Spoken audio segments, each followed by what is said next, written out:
Agaseke k'amakuru mu karere ngapfunduriye muri Kongo Kinshasa. Ingabo za leta ya Kongo zirashinja M23 gutera ibindiro byazo imasini Karere. Impande zombi zirashinja gutobera umuhate wo kugera ku mahoro mu biganiro birimo kuba kwera ibikorwa byo kwitegura imirwano ndetse n'imirwano ivugwa yabaye muri iyi minsi kumbi bizaba impande zombi zigenzura mu ntara y'Kivu y'Amajyaruguru n'iy'Amajyepfo. Mu itangazo ryo kwa kabiri Major Nestor Mavudisa Kamba Moyoyo, umuvugizi wa zone ya gatatu y'ubwirinzi ya Fardc zifite icyicaro Kisangani mu murwa mukuru w'intara Chopo, yatangaje ko barwanya M23 bavuga ko bafatanije n'ingabo z'u Rwanda bateye ibindiro bitandukanye bya Fardc muri iyi minsi ishize. Major Mavudisa yavuze ko kuwa gatandatu ushize M23 ateye ibindiro bya Fardc ahantu habiri muri teritwari ya Karere, ikongera kuwa mbere hitwa Kashiyeho muri Karere na Irambi Katana muri teritwari ya Kabare naho ni mu ntara y'Kivu y'Amajyepfo. Mavudisa yavuze kandi ko kuwa mbere M23 ateye ibindiro byabo imwenda bandu muri teritwari ya Mazi muri Kivu y'Amajyaruguru. Imirwano mu munsi wose umutwe wa M23 hamwe n'ufatanije no twirwaneho gukorera umurenge muri Kivu y'Amajyepfo nayo imaze iminsi ibiri ko ingabo za leta ziri mikuru yo kwegeranya ingabo hafi yaho imitwe igenzura mu kwitegura imirwano ikomeye. Kuwa kabiri umuvugizi wa M23 Lawrence Kanyuka yashinje ingabo za leta ya Kongo n'imitwe bafatanya ko kuwa gatandatu bisha abaturage bari mu grupu Macirunga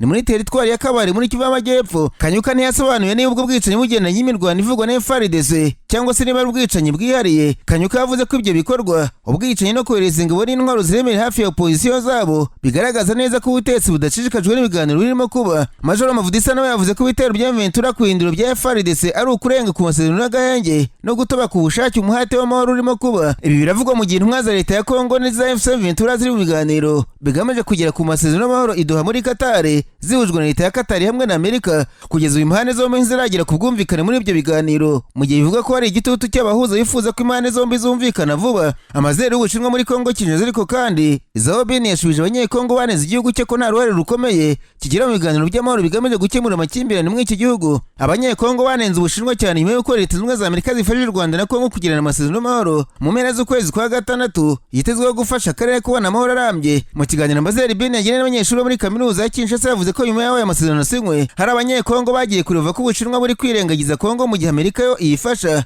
Amazero Bin yasobanuye ko Ubushinwa butigeze bukoresha Kongo mu nyungu zabwo kandi ko bugendera ku mahame yabwo ya diplomasi arimo kutivanga mu mibereho bwite y'ikindi gihugu. Ati Ubushinwa bugendera ku mahame yabwo ya diplomasi nko kutivanga mu mibereho bwite ya Kongo ariko busanzwe buha Kongo ubufasha bufatika kandi bunoze mu buryo bwabwo. Uyu mudiplomate yasobanuye kandi ko igihugu cye cyafashije Kongo mu rwego rwa gisirikare, urw'ubukungu n'ubucuruzi bwashobora kuyifasha gukemura amakimbirane ndetse no kurandura impamvu zayo guhera mu mizi. Nyamara ku mutwe wa M23 yagaragaje ko babajwe na Minisitiri w'Ubuzima muri Kongo Kinshasa wisaba wugize abarwayi bo mu mutwe. Ku mugoroba kuwa mbere Nyakanga nibwo Minisitiri Dr Samuel Roger Kamba yumvikanye yita M23 abarwayi bo mu mutwe bagenzura ibice bya Kivu y'Amajyaruguru na Kivu y'Amajyepfo ubwo ari mu kiganiro n'abanyamakuru cyagaruka ku kiruzo cya Karere kimaze iminsi cyugarije Kongo Kinshasa. Umunyabanga nshingwabikorwa wa M23 Benjamin Mbonima yatangaje ko amagambo nk'ari yarimo ikinyabupfura gike no gutukana abategetsi ba Kinshasa bakomeje kuvuga kandi bazi ko ibiganiro biri kugana mu nzira nziza yerekana ko leta idashishikajwe na biriya biganiro. Ati amagambo arimo ikinyabupfura gike no gutukana by'abategetsi ba Kongo Kinshasa kubagize M23 mu gihe turi mu nzira nziza cyane yo kuzana amahoro binyuze mu biganiro idoha yerekana ko leta idashishikajwe n'iki gikorwa kandi twariteye mu gutwi. M23 ariko ntabwo iratangaza ikigomba gukurikiraho nyuma y'ayo magambo yanenze y'ubutegetsi bwa Kongo. Nararanganije amaso ibinyamakuru byandikirwa muri Uganda. Abanyamakuru bashyize amakaramu ku mpapuro barandika. Twashyikirije Jenerali Moses yari umusaza w'imyaka 46 uhawe urwamenyo ubwo yajyaga gutanga inzitiro kwiyamamaza kuba depite uhagarariye akarere ka Jumani. Bavuze ko ameze neza yiteguye gucerekesha batamwemera akazasoza inshingano zitarangiye. Jenerali Moses arasanzwe ari vice ministre w'intebe wa kabiri muri Uganda. Amaze iminsi yabaye iciro ry'imigani kuko ashaje cyane atakibasha guhagarara cyangwa se kugenda kubera izubusaza nyamara ntashaka kurekura ubutegetsi. Uyu mugabo byahumiye kumira rubwo yajyanaga kandidatire ku bibye KNRM akanira gusohoka mu modoka ye kubera ubusaza akabitangira mu modoka. Jenerali Moses yari abanya-Uganda bamwe ku mbuga bavuga ko ari igisebo ku gihugu nka Uganda kumva ko umuntu wageze ku butegetsi azaburekura apfuye nyamara urubyiruko ruhari kandi rushoboye mu gucecekesha abanenga ko nta kabara gasigaranye yashogotse. Jenerali Moses ari umaze imyaka irenga 50 mu butegetsi bwa Uganda aherutse kujya kwiyamamaza mu baturage nabwo agenda y'intamire afashwe mu maboko n'abasirikari buryo n'ibumoso kuko atabasha guhagarara ndetse yanagerageza kujyana n'imbyino akenda kwitura hasi kubera ubusaza bagafata mu maboko. Bamwe mu bamufasha yabwiye ikinyamakuru Daily Monitor ko General Moses ari winyerenye ku ntugu uri mu kiruko cy'izabukuru mu gisirikare kuba abadepite ba Jumani kuri iyi nshuro ntawe bikwiye gutera ubwoba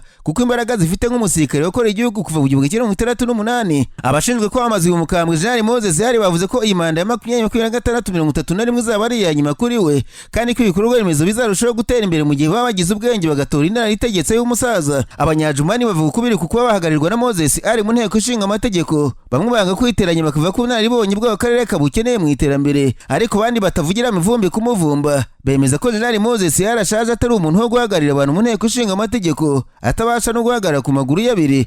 Hari abavuze ko niba guverinoma General Museveni nawe w'imyaka 81 idashaka kumutakaza yakabaye imushakira undi mwanya akareka kuba umudepite mu nteko ishinga amategeko kuko batazi neza niba azagera ibuka kubyuka ngo ajye mu kazi. Agaseke k'amakuru mu karere ngafunikire muri Kenya. Abanyamakuru bakoze ba muri no barandika banitwa David Maraga waza ari perezida w'urukiko rw'ikirenga muri Kenya yashinje inteko ishinga amategeko kunanirwa kweguza perezida William Ruto ku butegetsi kuko ngo yiza kubishyiramo ubushake umugabo aba yitwa waza ari perezida wa Kenya. Ibinyamakuru muri iki gihugu byavuze ko bwana Maraga nawe bashaka gutegeka Kenya muri 2027. Uyu mugabo nawe ufite amateka atoroshye muri politiki y'iki gihugu yavuze ko inteko ishinga amategeko ya Kenya ikorera amakwaka kwa perezida Ruto akaba ari impamvu nta nzira yo kumweguza yigeze itangira kandi ngo biba byararangiye kera cyane. Uyu munyamategeko yumvikana agira ati inteko ishinga amategeko ifite ububasha bwo kweguza perezida yirengagije nk'ari inzira zigenwa n'amategeko. David Maraga yavuze ko uretse kuba perezida Ruto ubwe yafata umwanzuro kigaba kegura kuri izi nshingano ngo inteko ishinga amategeko yiza kubishaka iyi manda ya mbere ntiyakabaye yirangiza ngo baba baramuhambirije kera cyane. Maraga ati abantu bari gusaba Ruto kwegura ariko niba ateguye inteko ishinga amategeko nimweguze bive mu nzira imanda ntayirangize. Itegeko nshinga rya Kenya riteganya ko inteko ishinga amategeko ishobora kweguza perezida mu gihe yakoze amakosa akomeye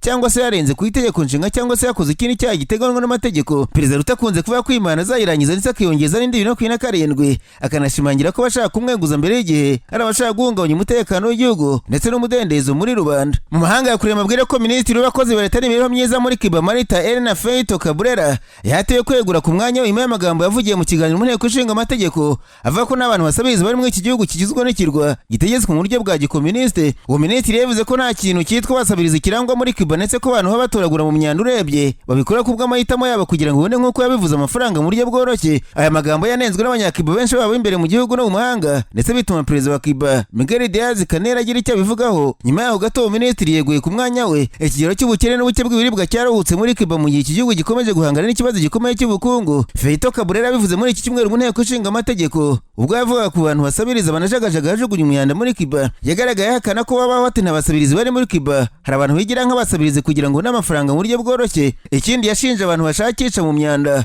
ko ari abajya binyurije n'amategeko muri serivisi yo gutunganya imyanda ngo ikorwemo ibindi bintu. Uko bigaragara minisitiri ntiyiteze umujinya n'uburakari bwinshi amagambo ye yateje ndetse n'ikigera aya magambo yagaragajemo ubutegetsi bw'iki gihugu nk'ubutagira umutima wumva ko babaroka abandi bw'igitugu kandi butazi na gato amagorwa mu bukungu abanyakiba bo hasi bahura nayo. Imirimbanyi nyinshi z'abanyakiba hamwe n'abanyabwenge batangaje ibaruwa isaba ko akurwa kuri uwo mwanya bavuga ko amagambo yari igitutsi ku banyakiba. Byatumye perezida wa Cuba anenga Feito Cabrera muri icyo kiganiro mu nteko ishinga amategeko nubwo atamuvuze mu izina.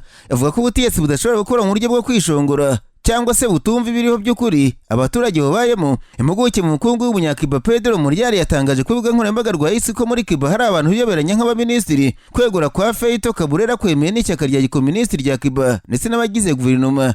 Nubwo leta ya Cuba idatangaza amakuru ku mubare w'abantu basabiriza ukwiyongera k'umubare wabo kurigaragaza ku banyakiba benshi mu gihe ikigirwa cyugarijwe n'ibibazo bikomeye by'ubukungu. Hanyuma muri Karere Denis Shmyhal wari minisitiri w'intebe yeguye ku mwanya we nyuma y'umunsi umwe perezida Volodymyr Zelensky atangaje ko umugabo yamugize minisitiri w'ingabo muri iki gihugu. Shmyhal amaze imyaka irenga 5 kuri uyu mwanya. Shmyhal yari amaze imyaka igera kuri 5 kuri uyu mwanya. Yagumye kuko amatora y'inteko ishinga amategeko na perezida yasubitswe kubera iki gihugu kiri mu bihe by'intambara. Ku itariki ya 15 Nyakanga nibwo uyu mugabo yemeje ku rubuga rwa Telegram yashyizeho kopi y'ubwegure bwashimira perezida Zelensky wamugira icyizere ndetse anashimira abo yakoranye n'abakazi katoroshye mu gihe yari amaze kuri uwo mwanya. Itariki ya 10 Nyakanga Zelensky yatangaje ko Shmyhal agiye kugirwa minisitiri w'ingabo wa Ukraine. Aturambe Denis Shmyhal afite buzabingira akamaro ku mwanya agiye kujyaho kuba minisitiri w'ingabo za Ukraine. Shmyhal asimbuye Rustem Umerov wari usanzwe ari minisitiri w'ingabo w'iki gihugu ariko akaba yarakurikiranwe ibyaha bitandukanye birimo ruswa kuva intambara Ukraine n'Uburusiya yatangira muri Gashyantare mu myaka 3 ishize. Muri iki gihugu hamaze gushyirwaho abaminisitiri b'ingabo batatu. Hanyuma mu gihe Minaramari akomeje gukozwa ituta ashinjwa gutesha agaciro no gusuzugura abafite ubumuga, abashinjwa guhohotera babinyomoje. Ku cyumweru tariki ya 16 Nyakanga nibwo Minaramari yuje imyaka 18 y'amavuko, umunsi yakoze ibirori by'akataraboneka byo kwizihiza isabukuru uyu musore ukina ikipe FC Barcelone. Ni ibirori byari kukireje cyane ko usibye kuba byarateguye mu ibanga nta makuru menshi abyerekeye yari hanze.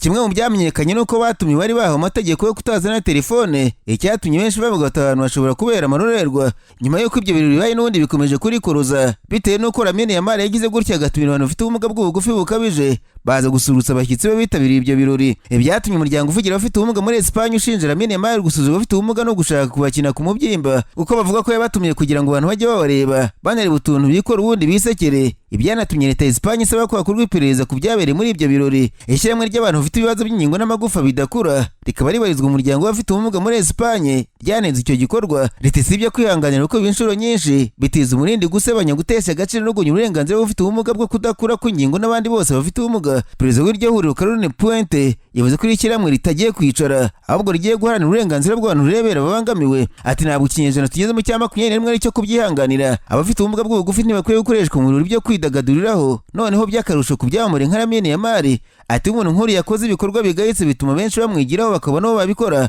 Ntabwo turi guceceka kuri iki kintu, turagerageza kurwana ku burenganzira bw'abahohotewe. Gusa umwe muri abo bagabo bafite ubumuga bw'ubugufi batumiwe aganira na Serimwe yavuze ko ibi bivuga atari byo. Uyu mugabo yavuze ko bagiye bakabyina bagashimisha abantu ko ari ibintu basanzwe bakora, ahubwo ati ibintu byagize ikibazo bitewe n'uko ari ikirori cya Minaramari. Nta makuru arambuye avuga neza akantu kandi ku byabereye muri ibyo birori, gusa aragenda hamenyekana akantu kamwe nk'abakobwa b'imiterere ikurura abagabo bishyuwe ngo babyitabire, ndetse bikanavuga ko hari n'abakobwa bari munsi y'imyaka 18 bari babyitabiriye. Nsobereze kuvuga ko ugasa n'agashekeje. Polisi y'u Rwanda yatangaje ko gushakisha umusore wagaragaye mu mashusho yakwirakwiye ku mbuga nkoranyambaga yicaye hejuru y'imodoka mu bwoko bwa Toyota yasamwa byere. Aya mashusho yatangiye gukwirakwira mu mpera z'icyumweru gishize ku rubuga rwa TikTok agaragaza umusore yicaye ku ntebe hejuru y'imodoka ikora ubwikorezi rusange. Imbere ye hari ameza ateretseho byere ebyiri agenda asoma gake gake. Ababonye mu mashusho basabye polisi y'u Rwanda kugira icyo ikora kuko binyuranyije n'amategeko y'umuhanda muri iki gihugu, ndetse bikaba byarashobora gushyira ubuzima bw'uyu musore mu kaga cyane ko imodoka yari yicaye hejuru yagendaga. Kwa kabiri umuvugizi wa polisi y'u Rwanda mu mujyi wa Kampala Riko Isigira yavuze ko imodoka yafashwe ndetse wari witwaye yatawe muri yombi. Ati twabaje gukurikirana imodoka yari itwaye umuntu hejuru yayo, yarafashwe umushoferi akurikirana no gutwara umuntu mu buryo bushyira ubuzima bwe mu kaga. Polisi yatangaje ko uyu musore wari wicaye hejuru y'imodoka atarafatwa ngo yahise ahunga ubwo yamenyaga ko ari gushakishwa.